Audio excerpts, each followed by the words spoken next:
Well, hello everyone, and welcome to this week's Deep Dive with the Tenpenny Premium Files. Today we're having a conversation with Dr. Richard Fleming. Richard and I had a conversation back in December of 2020 about his research into developing a protocol for very ill patients who were hospitalized with COVID.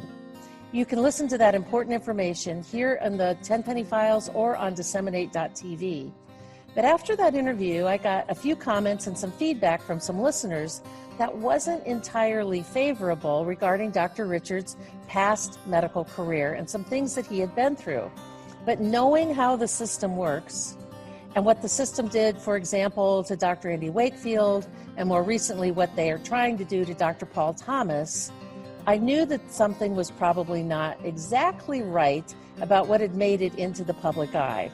So I contacted Dr. Richard myself and I said, what's your side of the story about this?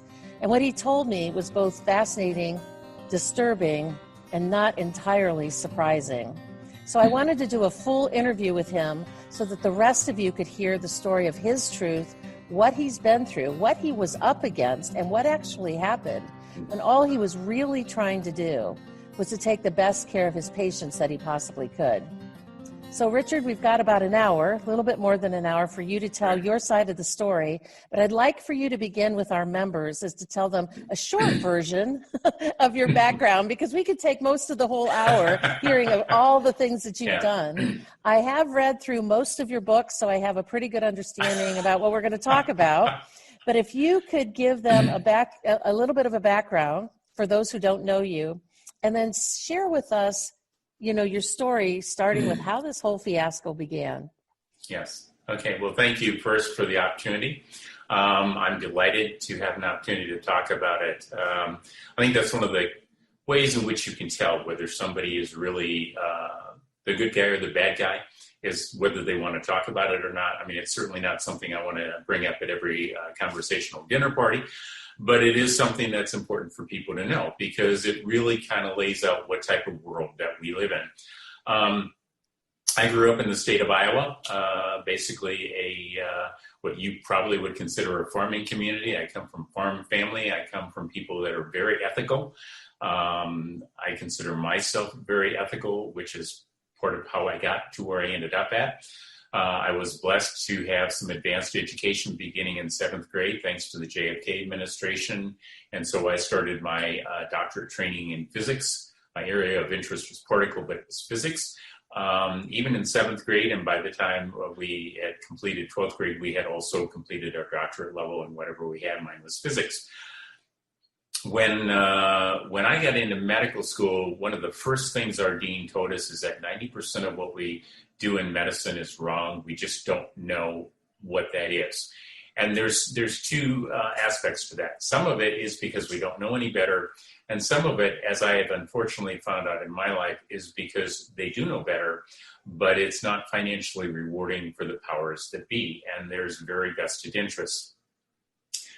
So after going through medical school, internship, residency, I started my fellowship in cardiology in 1989 to 1992. And that was kind of a golden era for nuclear imaging and cardiology because the brand new isotopes or radioactive compounds were research drugs. And in fact, I had the privilege of doing research and writing the first SPECT paper, which is a type of nuclear camera, on one of those compounds. I wrote the first one that was published, and it was published in the Journal of the American College of Cardiology. Now, at that point in time, I was taught that where we only used one dose of thallium, of the isotope, we had to use 2 doses of these technetium compounds. We had to give one after we stressed the person. We had to do another one after they had recovered or at rest. So that was the party line. And I told everybody the same party line that I just mentioned because that's what I was taught. And that's what I wrote in the JACC paper. When I started my own private practice, which was about my personal one in 1999, the pharmaceutical company came up to me and said, Dr. Fleming, could you help us out? We want to get this same isotope used for breast cancer imaging, and the doctors here in the community won't do it. And I said, well, why not? And they said, well, because people are getting various results that don't seem to match. And I said, well, you don't know. So, okay, let me see if I can figure out a way to do it. Because I'm a cardiologist, yes, my license allowed me to do imaging because I had that type of training. Let's see if we can figure out a way to do it. And I came back to them several weeks later. I said, okay, if I can find women with breast cancer and heart disease that we need to image, I will set up something so that we don't have to give them more radiation. We'll give them just the 2 doses, and we'll see the results. And what I learned from that was part of what helped me develop the patent. But I learned something else. I learned that the isotope didn't need to have 2 doses given. The party line is that you had to have 2 doses because the isotope went in and stuck. It didn't move around, and that's called redistribution. So they said it doesn't redistribute. You have to buy 2 doses. You have to give them 2 doses of radiation. When I did the breast cancer images also showed the heart. And then when I did the standard 1-hour image, I saw a new image of the heart that was different than 5 minutes, but there was only 1 dose of the isotope. And as I looked at that and I started calibrating the camera and making the camera accurate to measure, what I discovered was that the pharmaceutical company lied. Now, I know they lied because I brought it to their attention. I said, do you see what I see? The counts are different. You don't need 2 doses.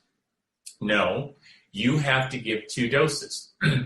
And so I had a very good nuclear technologist at the time who was behind me 100%, but unfortunately he had a skydiving accident and broke his legs, and I ended up picking up a new nuclear tech.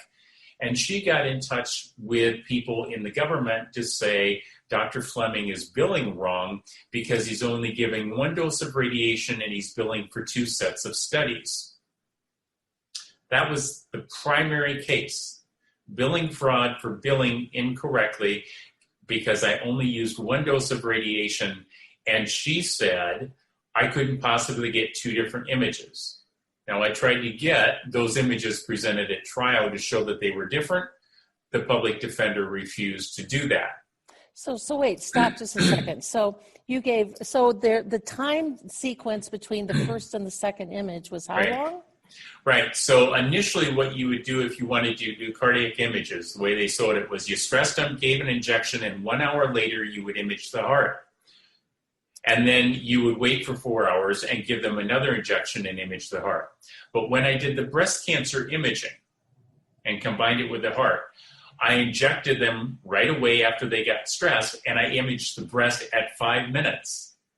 And then I did my typical 1 hour image, and I compared those, and they were different. In fact, they were so different that people with critical heart disease could only be found if you did that 5-minute image. You did not need a second injection, and you didn't need to wait 4 hours. So what did that mean? It means that I found that you only needed 1 injection. For the pharmaceutical company, requiring 2 injections meant that they made $20 billion in extra sales in 2 decades. They exposed people to 3 million extra curies of radiation, which is a third of what shut down that Japanese reactor a decade ago. And because they didn't agree with taking that 5-minute image, where the critical heart disease shows up, 100,000 Americans a year are told they don't have heart disease when they have critical disease, which means the test misses their disease and they die. Wow. Right. All because they came to me and said, Dr. Fleming, could you find a way of getting breast cancer imaging worked into this? Otherwise, I wouldn't have found this. I had no reason to look at 5 minutes. Now, since then, other people have also shown that images at 5 and 6 minutes compared to an hour are different, and that the isotope redistributes. And I've gone to the effort of taking this to the FDA, and the FDA has said, well, the company says that now the isotope kind of does redistribute and move around, and it's up to doctors how they want to do this, okay? So the billing fraud was because the images could not have possibly have been different, and we could not possibly have found heart disease in 5 minutes that wasn't there at 1 hour, and that is exactly wrong. So That chewed up a lot of the trial, and I tried to get billing experts. I brought to my public defender the medical guideline. It's called the R5 manual. It's part of what I sent you that says if you do the images the way I did them, there's only one way to legally bill, which happens to be the way I billed.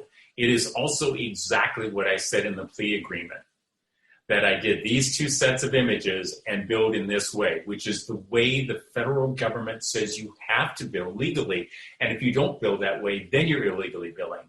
They didn't present the American Medical Association documents that said, Dr. Fleming, not only did you not overbill, you underbilled. You could have billed for these other things that you didn't bill. Basically, what's wrong with you, doctor? You could have billed for more, right? They didn't present the University of Nebraska or University of Nevada Reno billing expert for the university who said, Dr. Fleming billed exactly correctly. In fact, their own expert got on the witness stand and started to say, I billed incorrectly, and I had to point to the public defender and say, look, right here in this email in front of you that I'm putting in front of you, this same witness sent me an email stating that I billed correctly. So, did that piece get entered into evidence? That last piece got presented, and the judge said, well, I guess there can be difference of opinions, because they're experts saying one thing on the stand, on the trial, and something else in documents. And she looked at it and she went, well, okay, but the AMA documents didn't get presented. The billing expert from the university didn't get presented. The R5 documents didn't get presented. The federal case that had already been heard in Nevada, which is US v. Prabhu, where a physician had been accused of billing fraud, where the federal judge there said, if a physician bills the way the government says to bill, you cannot convict them of billing fraud. So in my brain right now, as I'm talking to you, what I admitted to in the plea deal was not a crime. I just wanted to make sure that our listeners and our members really understand what you're saying. Is that just to make sure that I clarify it, and I want to clarify it for our members who are listening, is that the normal way that you would have done this without the breast imaging portion, that you would do a stress test, and you would inject a dye, and you would read a scan, and then 4 hours later you would inject another dye and take a scan. Right, but and then compare the results of those scans when it gets right. But when you did when people did the first stress test and you injected the first isotope, you didn't read it at 5 minutes. It was an hour later? You were told you had to wait an hour because it took that long for it to show up. I see. So what you did instead on your new study with the breast cancer thing is that you gave the isotope and took the reading right away. You had to at 5 minutes for the breast. Right, and oh, by the way, because the breast kind of sit next to the heart, you were able to see at 5 minutes the heart, and then you scanned 4 hours later without adding another isotope. No, then I scanned at 1 hour like we were supposed to, which is when it's supposed to first show up, and the images were different. I see. Well, they can't be different according to the. All right, so let me restate this because this is really important to get because it's so important with your case, right? With your whole case, is that the normal way of doing it is that you give the isotope, you do a stress test, you do the bicycle or treadmill, you do the stress test, you inject the dye, take a reading an hour later because that's how long it's supposed to take to get into the muscle and all those things. Right. And then 4 hours later, you would give another dose and wait another hour and do that roughly, and then compare the two. Yep. Now, because they had come to you and said, hey, we want to see if the active breast cancer actually takes up this isotope. So you said, okay, well, let's look at the heart and the breast at the same time. So you gave the isotope, but you had to do it within 5 minutes to take a look at the breast. And oh, by the way, the heart just happens to be sitting there. So we see what happens. Well, we gave the normal thing we would do would be to do a reading in an hour because that would be the distribution. So you took another scan in an hour and you compared the 5 minutes to 1 hour and saw a big difference. And so you were trying to then say to cardiology, the American Academy, the Medical Association, all these different things, hey, we can see what we really need to see in terms of diagnosing heart disease without 2 doses of radiation. And we're seeing more severe disease if we do it at 5 minutes. So we're saving a lot of lives. Yeah.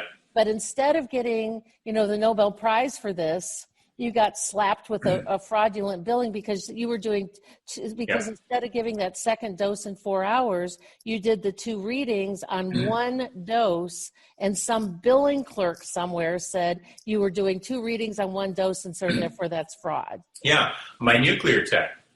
And what I discovered later is that my nuclear tech wore a wire in with the FBI outside of our offices, listening to everything I was saying on more than one occasion. And this is still all they came up with. And I say it that way because I have lots of friends in medicine that have told me, oh my, have they worn a billing, a wire into their offices, they would discover lots of things. Now that doesn't make me feel good. Because it's like, well, what are you guys doing that you shouldn't be doing? Don't do that. Just do what you're supposed to do. Okay. So do you think hypothetically, or maybe realistically, right? He was being paid off by the pharmaceutical industry to shut that down because they were going to lose half of their revenues if they did it your way? Well, this was only the first half of the case, but yes, she got paid, I'm sure, as a witness. I see. The second half of the case was a soy chip study from somebody I knew who was involved in my ex-wife's breast cancer, that we used the soy chip products to try to deal with breast cancer. Okay, and what are soy chip products? Soy chips, just a soy chip food product. Okay, and what happened was they got together with Avon to say if they wanted me to do a study where I took 60 women and instead of one of their meals a day, replaced it with some soy chips that was given to the women to eat. So you eat this instead of what you would normally eat and see if they lose weight, okay? So I did that with 60 women, and the second charge, mail fraud, was that there weren't 60 women there. Now, they could never tell me how many they thought there were, that were real versus non, but there were 60 women there.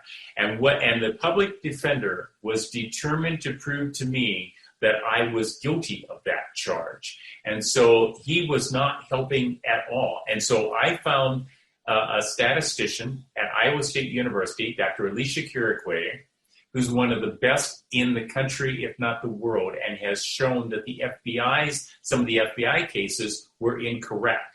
So I got Alicia Kirikwe to develop a statistical test to determine whether my data on the 60 women was valid, was real. They made up a test from scratch, and they told me this later, Dr. Fleming, we think you are guilty, and we wrote a test to prove you were guilty. This is a statistical test. When they ran the statistical test, they went, oh my God, this data is real. Now, my public defender, to prove to me that he was smarter than me, gave them another set of data to determine if they could prove whether it was fake or not. And he said, look, this data I'm giving you, which I'm going to tell you what it's called the Hansen data, that's his last name, is faked data. They ran an analysis on his data, and they said, we can't tell really what's wrong with this data because it has similarities to real data. However, if it was patterned after the Fleming data, that would explain it, because that means it's not fake, it's plagiarized. And plagiarized data follows real data, so it looks like real data. So this public defender got really stressed out because the Office of Research Integrity that I sent the data to said, Fleming, we don't know what the government's coming after you for. The analysis by Dr. Kirikwe is exactly like it should be, and she says your data is valid. Okay, so what happens? They have 2 prosecutors, one for the billing and one for the soy chip study. At the soy chip trial, the report from Carriquay is shown. Hansen's name is removed. Why is Hansen's name removed? Because Hansen, the public defender, told Carriquay, the statistician, take his name out of it. So the federal government found the first study, the first analysis that was called the Kaiser, and Kaiser was the person who worked with her, Carriquay, well, it was the Kaiser report, where he had Hansen's name in it and made the comment about Hansen's data looks like, if it was patterned after the Fleming data, that's what's going on. But what my public defender presented at trial was just the second report, the Carriquay report, where Hansen's name was taken out of it. The prosecutors got that and started presenting that, and Hansen started sweating.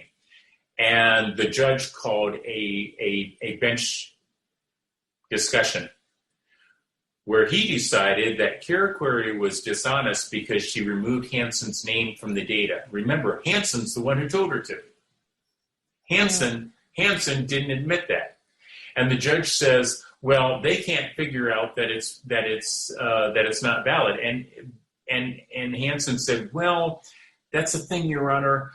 It really isn't fake. I really patterned it after the Fleming data. And the judge said, the jury doesn't need to know the whole truth. The wool can be pulled over their eyes. If we expose this in court, Mr. Hansen, you will become a witness because of what you did, and I will not let you take the witness stand. So the jury ended up confused because Carriquay couldn't explain why the fake data, which was really called the Hansen data, couldn't quite be sorted out. Now, there was a witness by the name of Harrington who wanted to come in and prove that Hansen plagiarized my data, which would explain everything. Hansen refused to call that witness. Hansen refused to present his evidence that showed that. So the public defender knew he was lying. He knew he had thrown the statistician under the bus. The jury didn't know what was going on.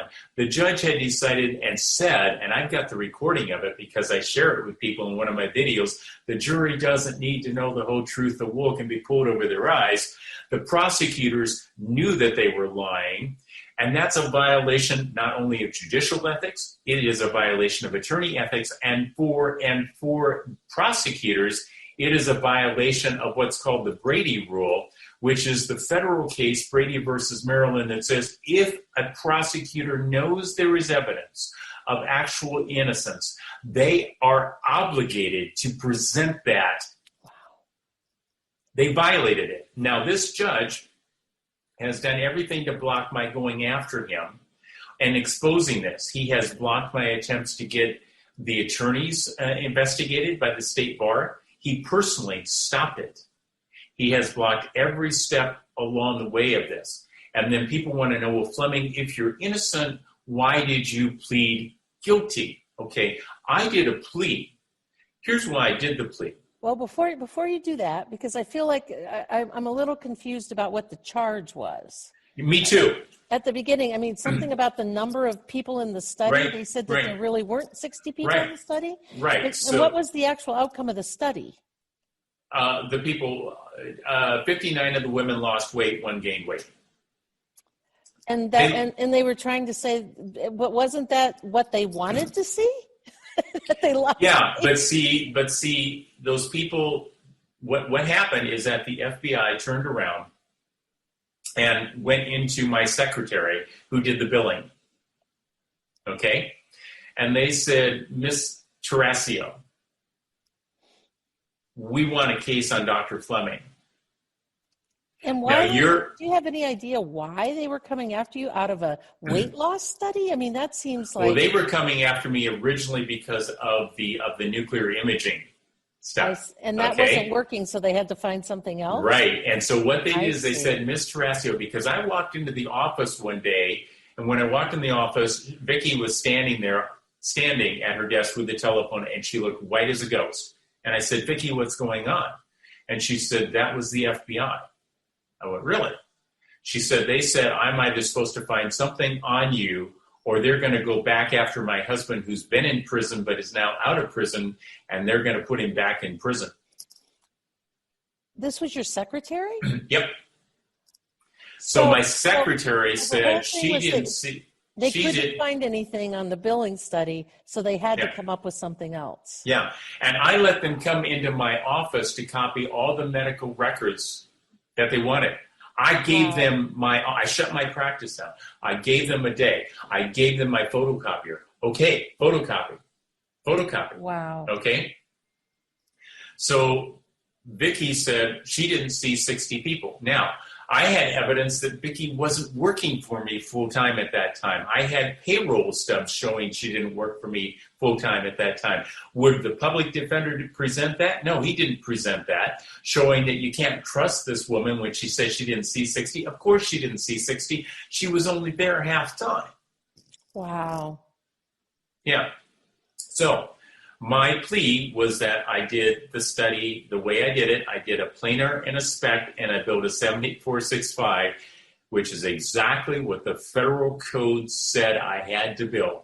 So I said, my first part of my plea was I build this way, which is the only legal way to build.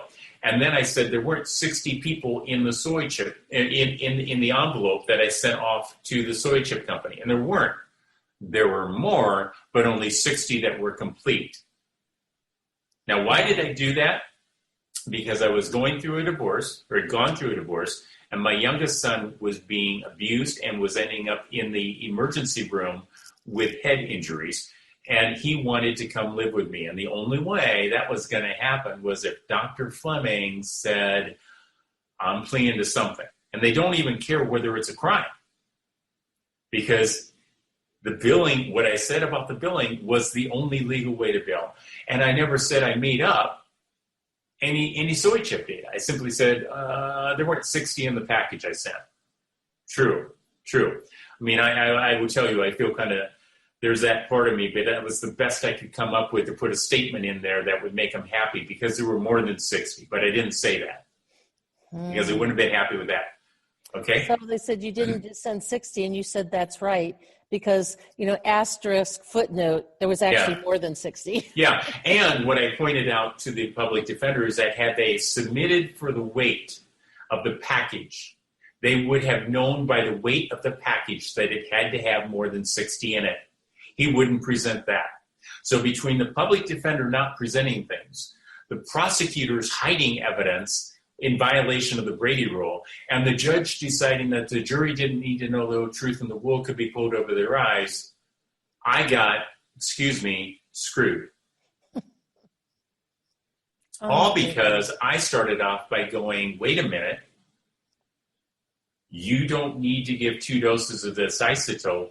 You're lying. Now, I have since published multiple papers showing all this, and I've even taken these images to the people on Twitter that keep attacking me, and I say, okay, then you people match these images up. Here's the 10 images. Here's the 10 5-minute images. Here's the 10 60-minute images. If it doesn't change, you should have no difficulty in matching 10 images up.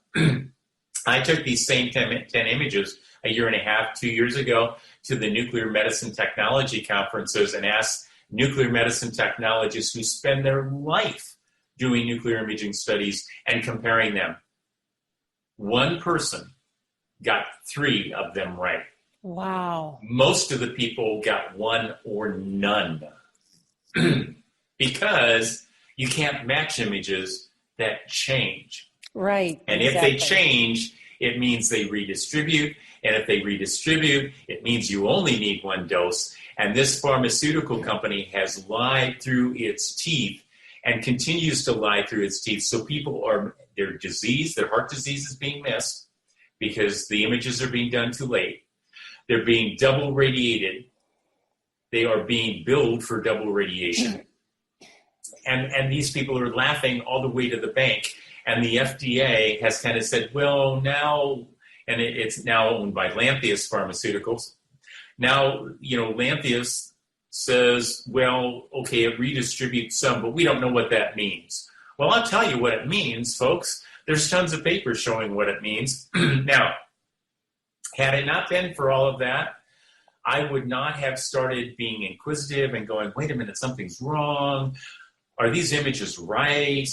I started calibrating the cameras. I started developing the patent. I mean, good news, it led to the only patent that can quantitatively measure changes in tissue. And where we're going right now, I mean, that made it possible to do this study in SARS-CoV-2.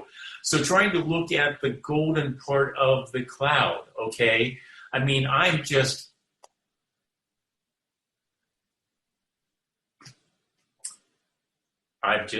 me, just one man, not that important in reality, you know? I mean, there's tons of important people doing important work out there, okay? I'm trying to, so look, the good part of that, my son came to live with me.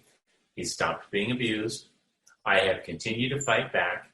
I'm continuing to fight for the doctors that are trying to do the right thing for SARS-CoV-2. It has made it possible to find heart disease and breast cancer when people have missed it otherwise, which makes it possible to find the disease earlier, which means we can now try different things. I mean, the people like Dr. William Dooley, who was at Johns Hopkins University, and the protocol for breast cancer at Hopkins is Dooley's, who's now down at the University of Oklahoma, who is 100% behind me on the breast cancer part, because that's his area of expertise, has frequently said, Richard, you know what that means? It means with your test, being able to accurately measure changes in women's and men breast health, we can find disease or changes in the breast before it becomes cancer and do things we never dreamed of. We could do nutritional support. We could do lifestyle support. There's a whole host of things. There's the soy product that we could use that we think has promise that could be used. And women will never need to have breast cancer surgery or radiation if we get it soon enough. So, okay, I'm sorry I teared up. It occasionally happens even to me. But wait, stop. Two things. One is, first of all, when was this lawsuit? When did all of this stuff happen? 2004. They waited the maximum time that they could wait and then filed the lawsuit while I was helping at a VA in Reno, Nevada. The case was in 2009. So 2004 it started and it terminated, It concluded with the plea agreement. Yeah, so the actual case was in 2009. They held this, and one of the things I found out, one of the reasons why they came after me, in addition to everything I've said, one of the first things that the public defender told me was, Richard, you're a religious fanatic and they are coming after you. Now, I don't think of myself as a religious fanatic. In fact, I'm very careful to separate my religious beliefs from my scientific beliefs for two reasons. You need to know that when I'm telling you something scientifically or medically, it's valid. It's not based upon my religious belief. You also need to know that no matter who you are, no matter what your religion is, no matter what race you are, no matter what sex you are, no matter your political party, that when you come to me for treatment or care or research investigation, you are going to get the same treatment as anybody else. I had a good friend, Bob Eckel, who was president of American Heart Association some time ago. And Bob, you can only be president for 1 year. You become elected, then you become the president, then you become past president. You can only be it for 1 year. Bob had trouble because people found out that Bob believed in God. And people tried to block his being president of American Heart because he was a Christian. And Bob said... Why would they do that? Because some people don't like people who are religious, okay? So Bob said, if you can prove to him where any of his research, which has to do some of the research, same research I do on diets and nutrition, if you could prove to him where his religious beliefs changed his scientific outcomes, he wouldn't accept president. Well, he became president, okay? But he had to go through that nonsense, all right? So... Well, let's go back one more time, Richard, to make a little bit of a dialogue here. So you've, that the court case, they held back on that started in 2004. They actually did the case in 2009. When was it actually terminated? When did you actually conclude it? 2009. 2009. So Yeah, it started and they started it on Holy Week of oh, all is days. that amazing? Yeah, And and my father passed away on Easter Sunday that year. wow. So two questions I have out of that. One is, did anything change in terms of the practice of nuclear medicine? No, because nobody got to hear about it. It has been me pounding the doors to get this message out. And there are people that have an interest, but you know what happens? You know what happens when they say maybe what Fleming has works? They find the court case and they go, "You're a felon." Was it a felony charge? Yeah, because here's the thing. The difference between what Medicare and Medicaid pays, between the way I billed and the way they wanted it billed, was $50. They pulled 10 cases. 10 cases times $50 equals $500. And you know what that means? Felony.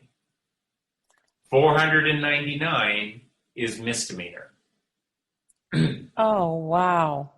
And so when you plea bargained, you didn't plea bargain away the felony charge? Oh, they wouldn't do that. They wouldn't do that because they knew that the jury was confused about the soy chip study. And so the reason that they wanted to hang you out to dry and hang your career out to dry with this felony charge and all the other things that comes along with that, on your driver's license, on mortgage payments, on mortgage, things that, have you ever been convicted of a felony? Yep. They wanted to hang you out to dry for life because you were trying to decrease the amount of radiation doses given to humanity and diagnose patients with severe heart disease earlier to save their lives. And that was impacting their bottom line. Yes, it was. And it would be if anybody would take this seriously and look at it, And so how did that, because you could see it's still kind of an emotional issue for you. Actually, 2009 wasn't that long ago in the big picture of things. But knowing what you know about decreasing radiation doses in all of humanity, plus all the radiation that gets peed out into the water, we've got all of that, plus all of those people. From a human perspective, not just because people like you and people like me, we tend to live in our heads, right? And we talk about the facts and stuff like that. That was a major impact, mentally and emotionally too. Where does that lack of moving forward with the knowledge that you have? How do you feel? What do you feel about that? For many years, it was only in the last couple of years that I have mentally gathered and started putting forward to push this forward. I went to law school following that. One of the first things you learn is that the law is nothing about justice. And what you learn is that these cases are all decided before you go to court. It's a joke. I did community service as part of this. And one of the things I've learned is that the criminals are actually better at knowing what's real and what's not than the jury. Because when I did my community service, because I was determined to prove to myself and the system that I was not going to be broken, I did the crummiest jobs imaginable. I crawled under houses with gravel on my stomach to pull out water heaters, and I broke up concrete and I chipped ice in the winter so that elderly people could get out of their homes and areas and walk without falling. I did the crummiest jobs I could. And on the last day when I could have left halfway through the day, which would have done my 150 hours, I did the full day because I wasn't going to stop. And what I learned was that the real criminals that were there always asked people why they were having to do community service, what they were guilty of. And what happened, I learned something.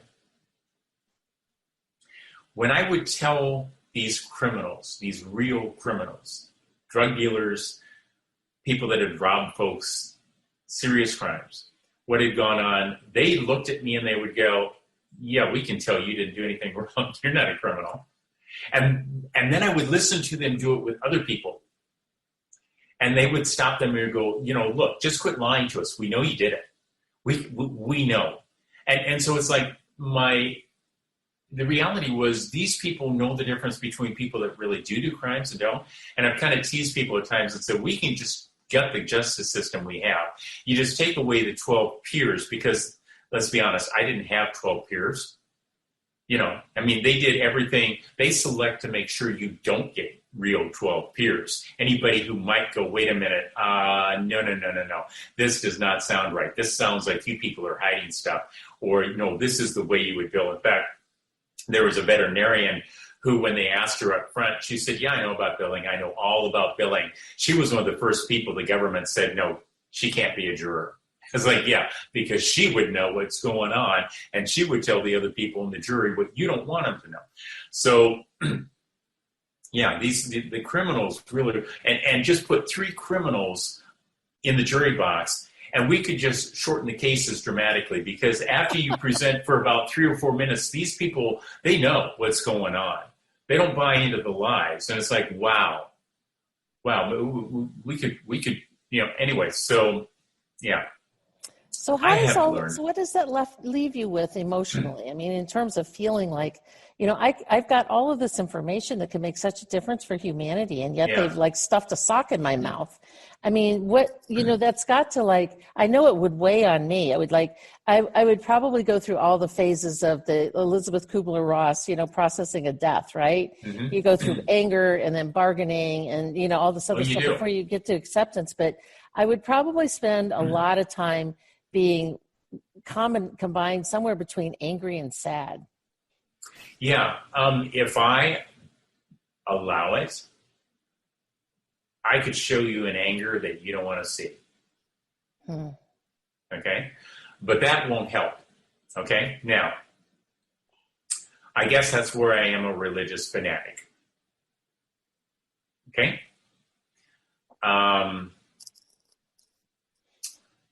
I firmly believe that this story and what we're doing will get out and make a difference. Okay? I don't believe that I was, I went through this garbage. I still got my patented. And I got told by the patent office that the reason why I was having difficulty getting it through was Big Pharma doesn't like these types of patents. But I eventually got through to the patent clerk. And he was shocked. He was like, how did you figure out, who I am, that I'm working? Okay, so I explained to him, and I submitted an in-detailed explanation of the patent. And he said, oh my. He says, what type of doctor are you again? I said, well, originally I'm a physicist. And he says, that's all I need to know. He said, I'm an electrical engineer. Electrical engineers and physicists, we write things like nobody else writes them. He says, this looks exactly like what a physicist would write in his explanation of what's going on. He says, your patent works, doesn't it? Your cases work, don't they? You really do have something they don't want. I am going to make sure you get this patent. Wow. That's what pushed it through. My knowledge through law school and an honest patent clerk. And so, look, Sherri, this patent, where I'm at right now, fully developed with it, we took the last year to make it useful for SARS-CoV-2. Makes a difference. And what is the patent, or what does it do, I guess? Okay, so what nuclear cameras, the way they are currently set up to work, aren't accurate. If you get an image to look at, all right, that image is based upon the information the camera collects. How do you know it's accurate? Everybody presumes it's accurate. And the camera companies have tweaked them with more bells and whistles to make them prettier and have smaller pixels. So you look at that and you go, aha, that's prettier. I can see things I couldn't see before. What you're looking at is an image made by a computer based upon the information it's seeing. But here's part of what I discovered in sorting all this out. the way the cameras are set up, as the pictures become prettier, they lose information. They lose about a third of their information as you make the pictures prettier, which means that what you're looking at isn't valid to begin with. You're only looking at 2/3 of reality, okay? Now, so the first part I did is I figured out how to calibrate the cameras. And that requires an understanding of what isotope are you using, what enhancing agent are you using, what method are you using to increase blood flow? Because heart disease isn't what people think it is. Heart disease is not a narrowed artery, although a narrowed artery is heart disease, okay? It's just part of it. The arteries of the heart are designed at rest to carry this much blood, okay, through my tube. What the arteries do when you need more blood is the arteries of the heart can do something no other artery can do. They get bigger. And they can carry 5 to 6 times as much blood flow at peak demand as they do at rest. Wow. That's flow reserve. That's why you exercise, people. You know that stress test? Okay, Bruce, of the Bruce Protocol, trained Gould, Gould trained me.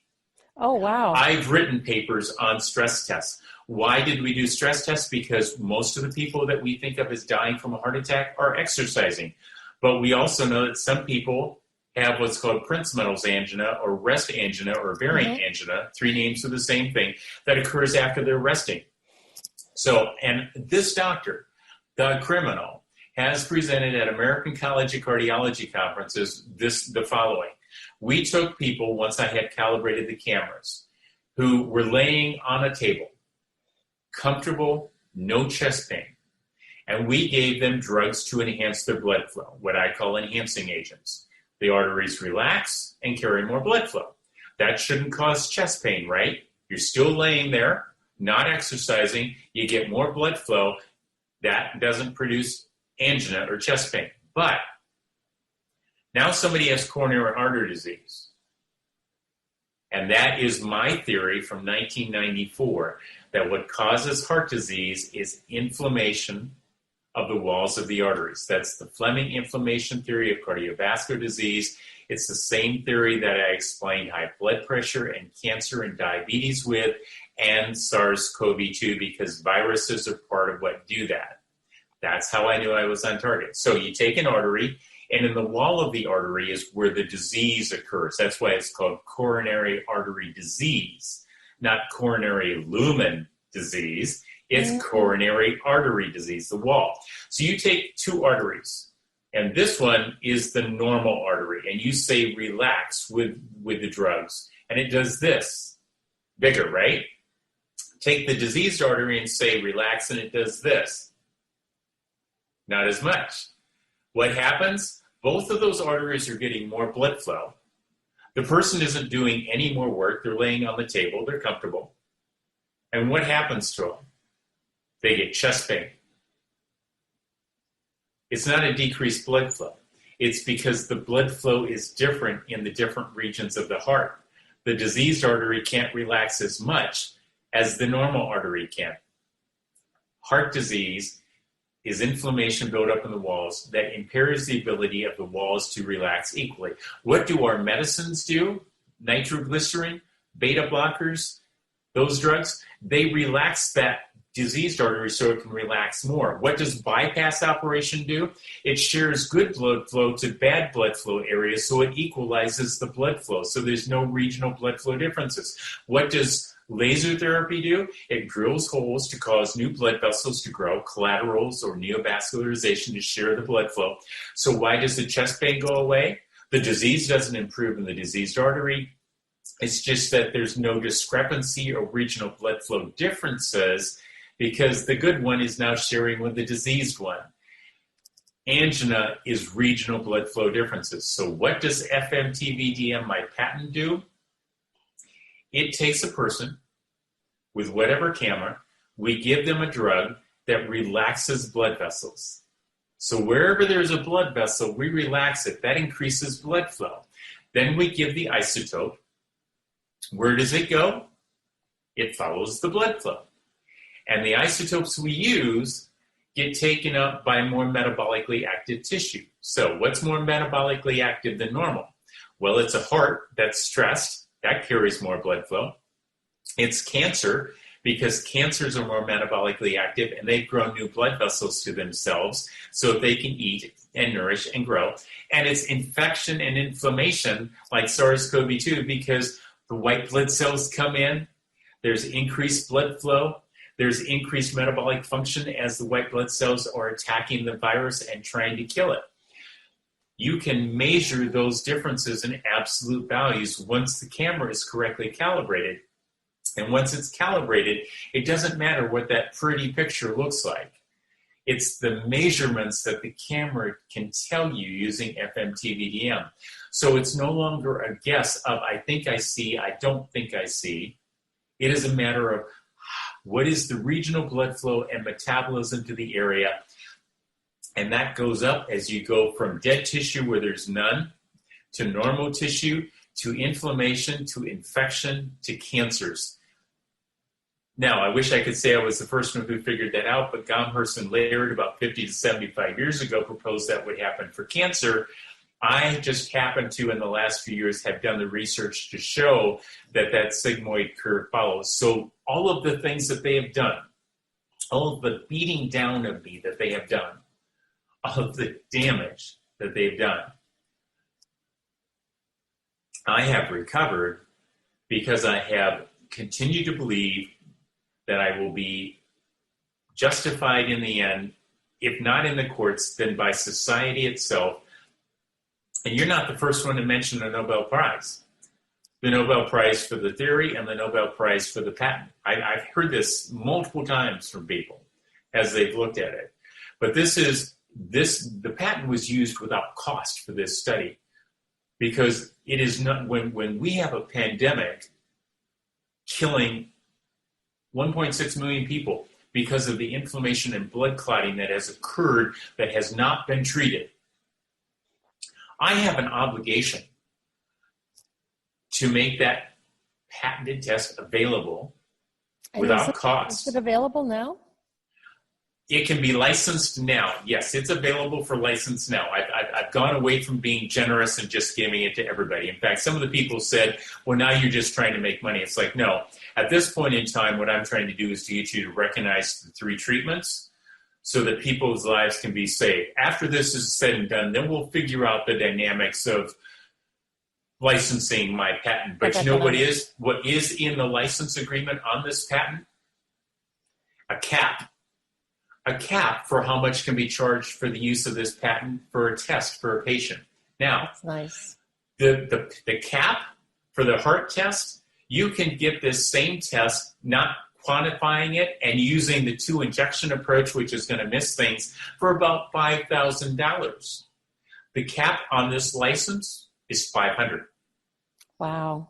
Breast cancer, yeah. So I'm controlling, when this goes out, I'm controlling the runaway cost that makes it impossible for patients to receive their tests. Insurance companies can quit bickering about whether they want to pay the bill.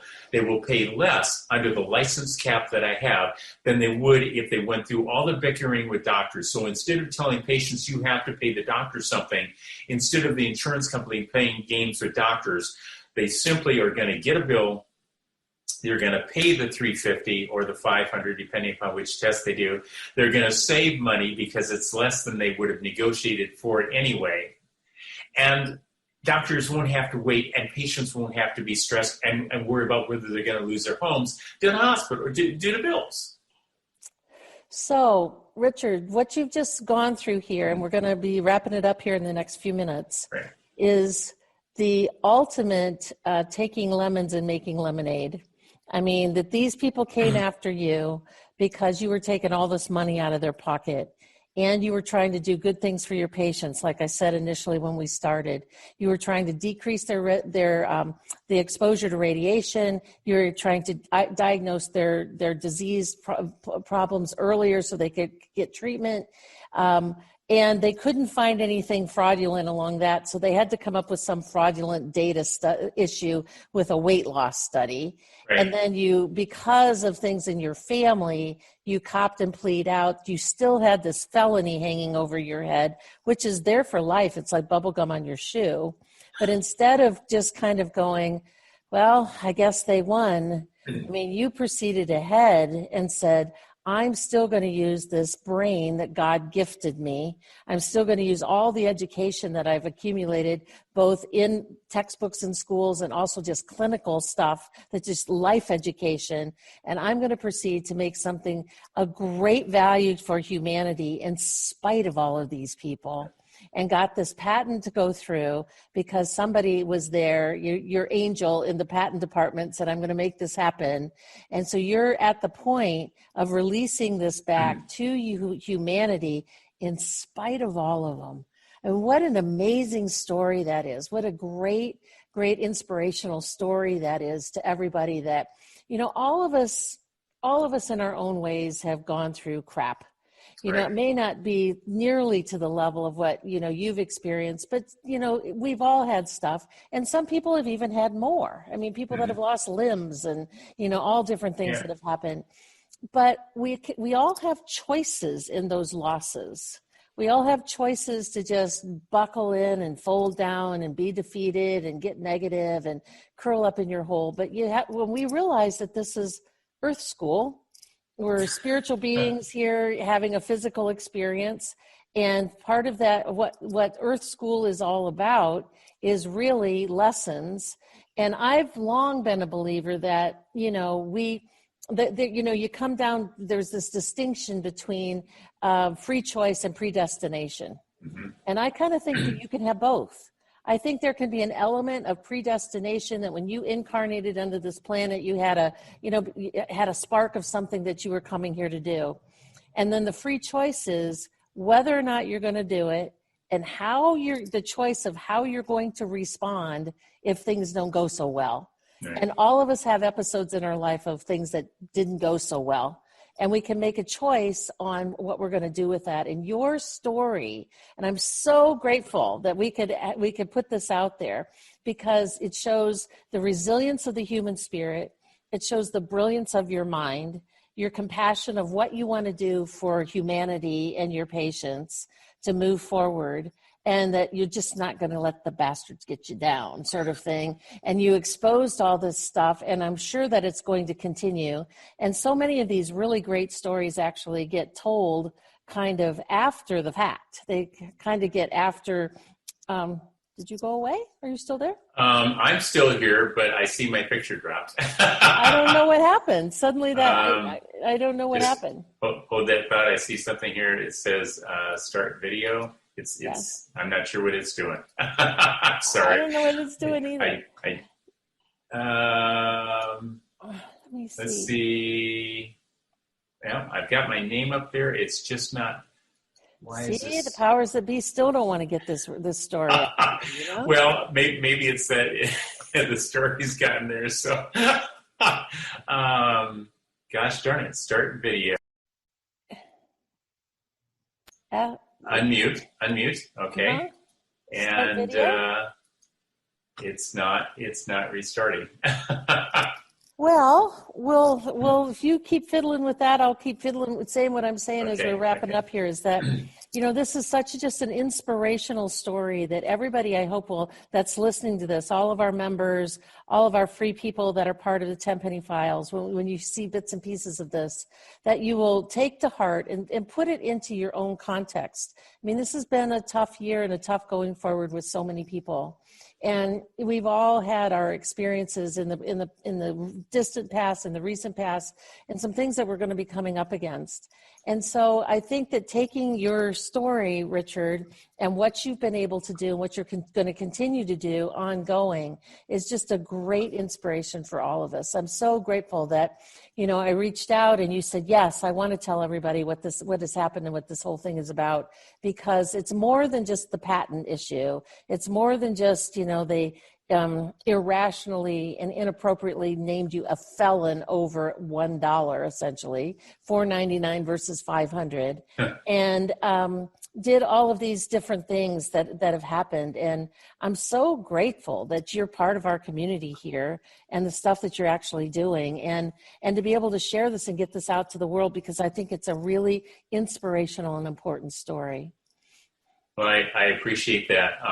It looks like my camera just quit working for whatever reason. Okay, all right. So I apologize for that. You just get to see Dr. Richard Fleming. Well, good. The good news is, for the last hour, we got to see all of you. We got to see you, what you look like. So people are just gonna have to look at me here for the next week. There you go. So in the last, let's say, 5 minutes or so of what we're doing with our communication, our talk here today, what would be your take-home message that you would like everybody to hear or know about, not only from your whole perspective as a physician, physicist, and lawyer, but just as the human, Dr. Richard Fleming? What's your take-home message as we wind up here? Well, I think the best take-home message I can tell people is that every day that you get out, independent of anything that's happened to you before, you have decisions that you get to make. And independent of the control that other people think that they have in your life, they can't control that. Your free will is yours to exercise unless you surrender that to somebody else. And that they can't incriminate, that they can't attack. They can't lock it up. They can't imprison it. They can't defame it. It's your free will, and it's your opportunity to make a decision each and every day about whether you're going to make the world a better place or a worse place. And honestly, there are days that I think I will make the patent available to everybody except a specific judge and a few attorneys. But then there's that stupid part of me, that if those same people that knew what they were doing was wrong and still did it were to collapse in front of me, I would still render medical assistance to them, because that's on me, not on them. So I know that 2020 has been hard. I know that there, in so many ways, for everybody. But the reality is that what happens to humanity is dependent upon us and what we decide to do with it, and how we choose to live our lives. And as long as we remember that and trying to make the world a better place in whatever way that we can, then we succeed in that. And these other people cannot take that away from us. And for them, that becomes a true demonstration of just how powerful they are not, and just how powerful you are. And people depend upon you. There's every day you come across people. It is true. You don't know whether they've had a good day, a bad day, whether they've just come off a bad experience. And I firmly believe that we have an obligation to do the very best that we can. And sometimes for me, that means going on the warpath to address what I think are bad people that are causing harm to other people. And I have an obligation to people to at least educate them about the truth so that more people are not harmed. If you don't do something, you are actually doing something. So you have an obligation. You can't stand by idly if you see injustice being done. You can't stand by idly and ask when the cavalry is coming. You are the cavalry. That's beautiful and so powerful and so accurate. So accurate. I mean, we are the cavalry, and now more than ever at this critical juncture where we are with the human race and humanity and everything that's going on in medicine and healthcare and politics and the vaccine issue and all of the different things that are happening, we are the cavalry. I think we need to have a T-shirt or something that says that, Richard. I think that would be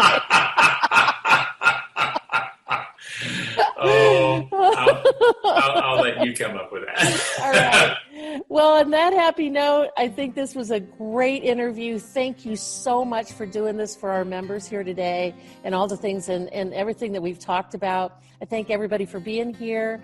Thank you for participating, being part of our membership. There's more to come. We've got a lot more planned in store for at very high level conversations like this for what we're doing here at the Premium Tenpenny Files. So with that, Richard, thank you so much, and thank you for your time flexibility today. Thank you for everybody that's been listening and staying here with us. We wish you guys have a really good day. Until we see you next time, be safe and be well. Thank you.